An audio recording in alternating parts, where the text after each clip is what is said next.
大家好，我是超子。俗话说，秋吃柚子，夏吃西瓜。没有柚子的秋天是没有灵魂的。今天就用红心柚子给大家分享一道蜂蜜柚子茶，每天喝一杯，元气满满，神清气爽，浑身都舒服。话不多说，接下来开始操作。首先准备一个可爱的红心柚子，放入盆中，加入清水，放入2小勺食用盐，用手揉搓清洗，把柚子皮彻底洗净。柚子皮等会儿还要用，所以我们要认真清洗。搓洗完以后，再用清水清洗2遍，然后用刀从中间轻轻的划开，不要伤到果肉。划一圈以后，用手轻轻的推，柚子皮就轻松取下来了。另一半可以借助一个小勺子轻轻的挖，然后把果肉全部取下来，用手轻轻的用力掰开，把柚子肉掰成小块，然后用刀从中间切开，把边上的一层白膜切掉，用手轻轻一撕，果肉就全部出来了。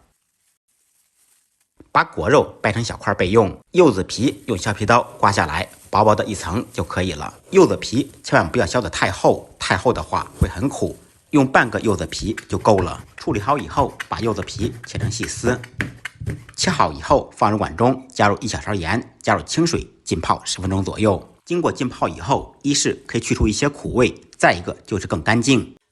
泡好以后放到锅中，开火把水烧开，开锅以后在锅中煮10分钟左右。煮好以后捞出，放到冷水中浸凉，反反复复煮3次，这样柚子皮就没有苦味了。这一步要有耐心，千万不能少，这也是去除柚子皮苦味的关键步骤。煮好以后，把柚子皮放到干净的锅中，放入500克柚子肉，250克清水，250克冰糖，开中火开始熬制，把汤汁熬至粘稠就可以了。这个过程大概需要10分钟左右，边熬边用勺子不停地搅拌，防止粘底。熬好以后，关火稍微晾凉，盛入碗中。